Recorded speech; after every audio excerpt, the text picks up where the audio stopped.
আসসালামু আলাইকুম। আশা করছি সবাই ভালো আছেন। এসেনশিয়াল ট্রেনিং অন অটোক্যাড কোর্সের অষ্টম পর্বে সবাইকে স্বাগতম।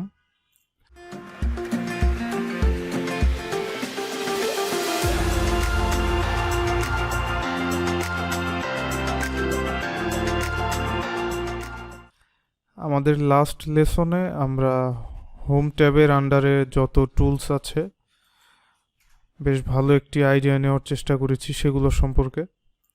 আজকের লেসনে আমরা হোম ট্যাবের পাশে অন্যান্য যে ট্যাবগুলো আছে এই ট্যাবগুলোর মধ্যে যে টুলগুলো আমাদের ড্রয়িংয়ের কাজে অধিকতর ব্যবহার হয় তো সেই টুলগুলো সম্পর্কে ইনশাল্লাহ ভালো একটি আইডিয়া নেওয়ার চেষ্টা করব।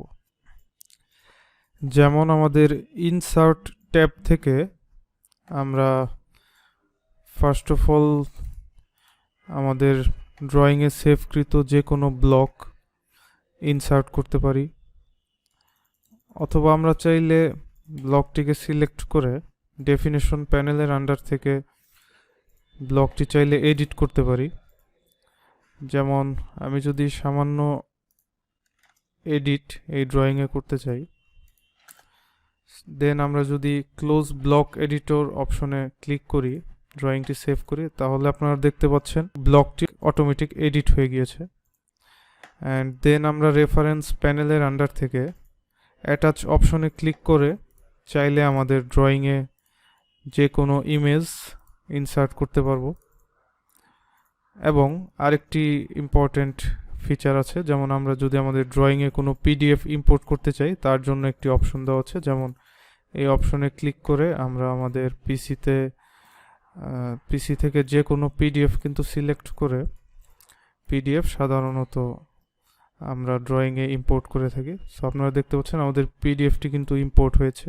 সরি, এভাবে ইনসার্ট ট্যাবটি অ্যাকচুয়ালি কাজ করে।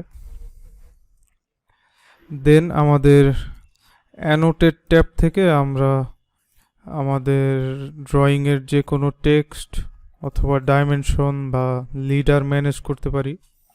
যেমন টেক্সট প্যানেলের এই ফ্লাইআউটে ক্লিক করে আমরা আমাদের ড্রয়িংয়ের জন্য টেক্সট স্টাইল সেট আপ করতে পারবো, যেমন টেক্সটের হাইট, টেক্সটের ফন্ট ইত্যাদি চাইলে আমরা সেট আপ করতে পারি। দেন আমরা এই মাল্টিলাইন টেক্সট বাটনে ক্লিক করে এখান থেকে আমাদের টেক্সট অপশন আমরা ওপেন করতে পারি। সাপোজ আমি কোনো একটি টেক্সট লিখে তারপর টেক্সটটি সিলেক্ট করে আমরা চাইলে টেক্সটের হাইট সেট আপ করতে পারি, অথবা আমরা চাইলে টেক্সটটি সিলেক্ট করে বোল্ড, ইতালিক অথবা আন্ডারলাইন এছাড়া আরও বেশ কিছু ফিচার আছে যেগুলো আমরা টেক্সটে অ্যাপ্লাই করতে পারি। অথবা আমরা কিন্তু চাইলে আমাদের টেক্সটে এই অপশনটি ইউজ করে যে কোনো সিম্বল ইনসার্ট করতে পারবো। দেন ক্লোজ টেক্সট এডিটর বাটনে ক্লিক করলে আমাদের টেক্সট অপশনটি চলে যাবে।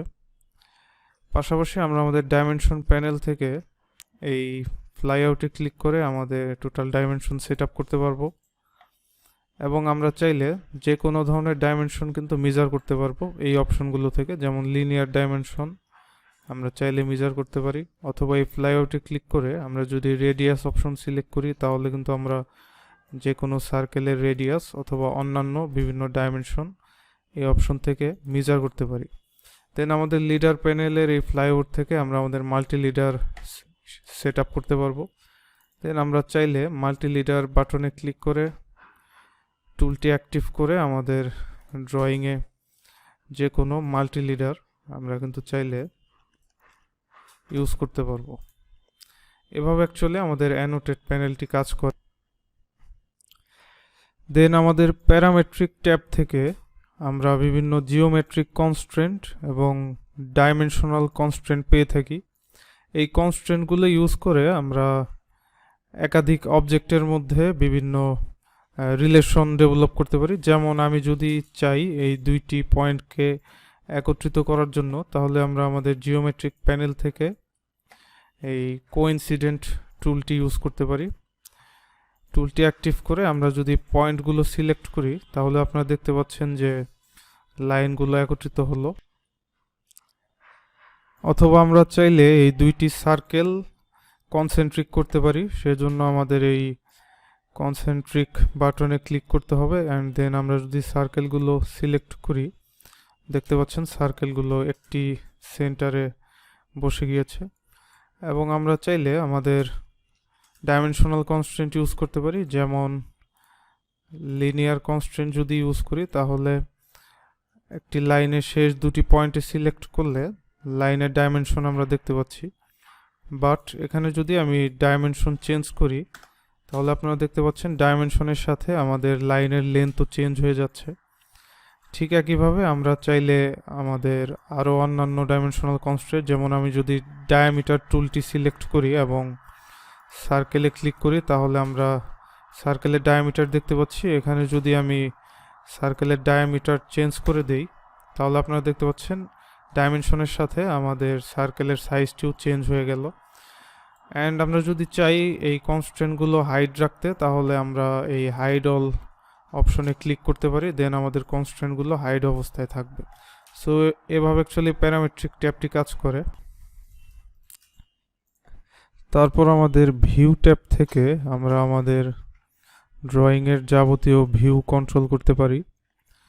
যেমন আমরা যদি চাই আমাদের file tab, view cube, navigation বার, লেআউট ট্যাব এই অপশনগুলো হাইড করতে, তাহলে কিন্তু আমরা জাস্ট এই অপশনগুলো ক্লিক করলে আপনারা দেখতে পাচ্ছেন যে প্রত্যেকটি ট্যাব হাইড হয়ে গিয়েছে। এবং এই অপশনে ক্লিক করে আবার এই ট্যাবগুলো আমরা চাইলে আমাদের উইন্ডোতে ফিরিয়ে নিয়ে আসতে পারবো।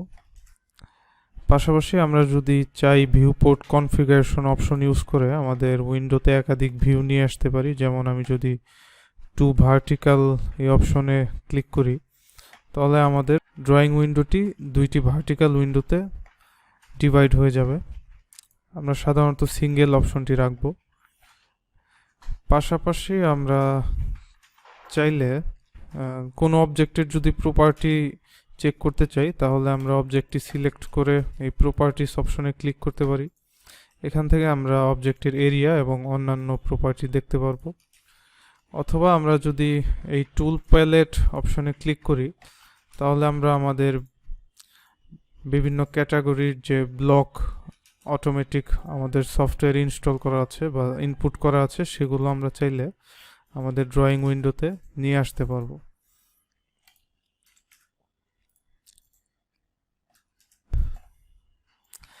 আমাদের আউটপুট ট্যাব থেকে সাধারণত আমরা প্রিন্টিং রিলেটেড কিছু কাজ করে থাকি। যেমন আমরা যদি এই প্লট অপশনে ক্লিক করি তাহলে আমাদের ড্রয়িং প্রিন্ট করার যে আমাদের টোটাল অ্যাক্সেস, তো সেটি কিন্তু ওপেন হয়ে যাবে।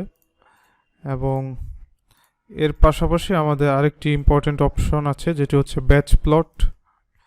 এই অপশন থেকে আমরা আমাদের টোটাল ড্রয়িংয়ে যতগুলো লেআউট থাকবে অথবা লেআউটের ভেতর যত ড্রয়িং আছে চাইলে সবগুলো ড্রয়িং একসাথে প্রিন্ট করতে পারবো। তারপর আমাদের কোলাবোরেট ট্যাব থেকে সাধারণত আমরা আমাদের ড্রয়িং যদি লিঙ্ক আকারে কারোর সাথে শেয়ার করতে চাই তাহলে সেই অপশন আমরা এখানে দেখতে পাচ্ছি। এবং সবশেষে এক্সপ্রেস টুল যে ট্যাবটি আছে এখান থেকে বেশ কিছু অপশন আমরা আমাদের ড্রয়িংয়ের কাজে ব্যবহার করি। যেমন আমরা যদি আর্ক অ্যালাইন্ড টেক্সট ড্র করতে চাই অথবা ইনক্লোজ অবজেক্ট টুলটা আমরা ইউজ করতে পারি, ব্রেক লাইন সিম্বল ইউজ করি, সুপার হ্যাচ ইউজ করতে পারি, অথবা আমাদের কমান্ড অ্যালাইসিস একটি ইম্পর্টেন্ট টুল আছে। আরও বেশ কিছু টুল আমরা ইউজ করি, তবে এগুলো বিস্তারিত দেখানো কিছুটা সময় সাপেক্ষ ব্যাপার। নেক্সট লেসনগুলোতে ইনশাল্লাহ এগুলো নিয়ে বিস্তারিত আলোচনা করা হবে। সো আজকের মতো এ পর্যন্তই। সবাইকে ধন্যবাদ। আল্লাহ হাফিজ।